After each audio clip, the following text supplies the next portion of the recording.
ওদালগুৰি জিলাৰ নৱগঠিত ভেৰগাঁও বিধানসভা সমষ্টিত মডেল অংগনবাড়ী কেন্দ্ৰৰ শিলান্যাস স্থাপন।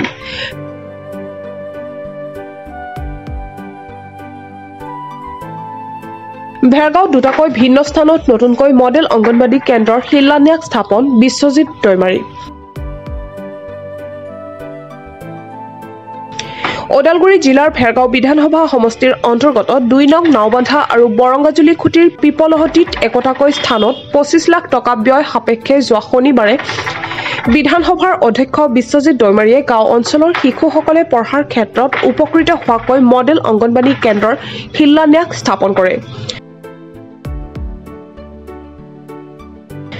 অনুষ্ঠানত দলীয় কৰ্মকৰ্তাৰ লগতে বহু সংখ্যক স্থানীয় লোকে উক্ত কাৰ্যসূচীত অংশগ্ৰহণ কৰে। আছে এই আঁচনিওতো যি গৈ পোৱা নাই, যেনেকৈ এডুকেশ্যন ডিপাৰ্টমেণ্টৰ সৰ্বশিক্ষাৰ দ্বাৰা সম্পূৰ্ণ যিমান পইচা লাগে, স্বাস্থ্য বিভাগত নেশ্যনেল হেল্থ মিছনৰ দ্বাৰা সম্পূৰ্ণ যিখিনি লাগে তাত ডক্টৰ নাৰ্ছ এপইণ্টমেণ্ট দৰমহা দিয়ালৈকে এইটো কৰে ৰিপেয়াৰিং। গতিকে তাত BTCয়ে যিটো নেকি NHMে কৰিব নোৱাৰে তেনেকুৱা কামবিলাক স্বাস্থ্য বিভাগৰ এই পইচাইদি কৰিব পাৰে। স্বাস্থ্য কেন্দ্ৰবিলাকত ক'ৰবাত নাৰ্ছ যদি নাই টেম্পৰাৰীও মানে আপুনি ক'ৰবাৰ পৰা আনি ফালে তাত কৰিব পাৰে, তাৰ কাৰণে যি সুবিধা লাগে সেইটো কৰি দিব পাৰে। গতিকে BTCয়ে তেনেকুৱা একো প্ৰব্লেম হোৱা নাই, পুঁজিৰো প্ৰব্লেম হোৱা নাই। আৰু বৰ্তমান BTCৰ পুঁজিটো বছৰে মানে খৰচ কৰিবই পৰা নাই, মানে গতিকে খৰচ কৰিব পৰা নাই মানেতো পইচাৰটো অভাৱ হোৱা নাই।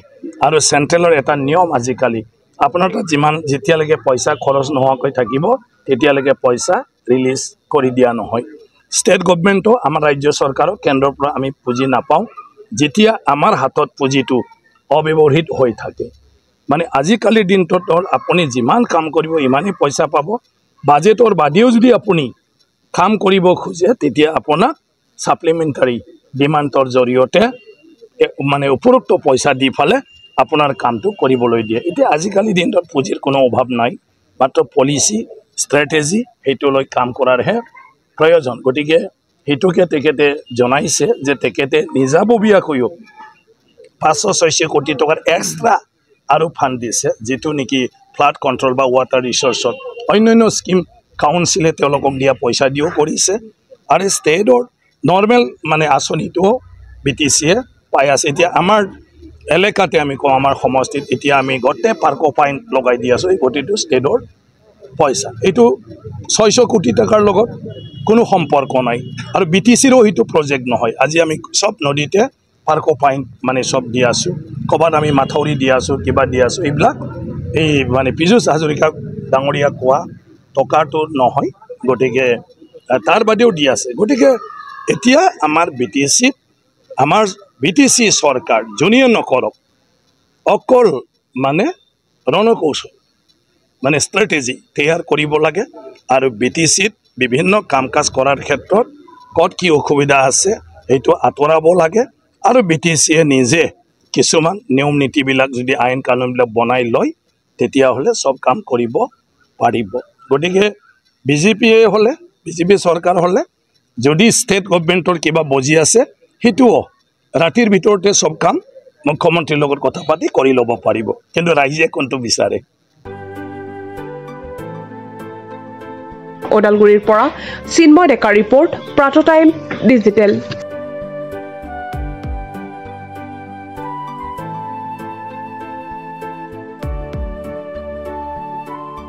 অসমৰ সংবাদ জগতখনৰ বাবে এক সুখৰ খবৰ। আপোচবিহীন ৰাইজৰ কণ্ঠ সাপ্তাহিক কবচ পুনৰ এবাৰ অসমৰ ৰাইজৰ মাজলৈ। স্বত্বাধিকাৰী প্ৰণীতা কলিতাৰ দ্বাৰা প্ৰকাশিত আৰু আপোচবিহীন একাংশ নপুৰণি অভিজ্ঞতাপুষ্ট সাংবাদিকৰ দ্বাৰা প্ৰচাৰিত তথা eco printing press Guwahati Katabari গড়চুকত মুদ্ৰিত সাপ্তাহিক কবচ এতিয়া অসমৰ বিভিন্ন প্ৰান্তত উপলব্ধ। আমাৰ ঠিকনা মুখ্য কাৰ্যালয় অসম ফৰেষ্ট স্কুল, হৰি মন্দিৰ পথ, গুৱাহাটী আৰু উপ কাৰ্যালয় Kalita market, Bijoynagar, Kamrup, Assam. Mobile number হৈছে 9435114666 70024728813 আমাৰ ইমেইল আইডি হৈছে kobos2025@gmail.com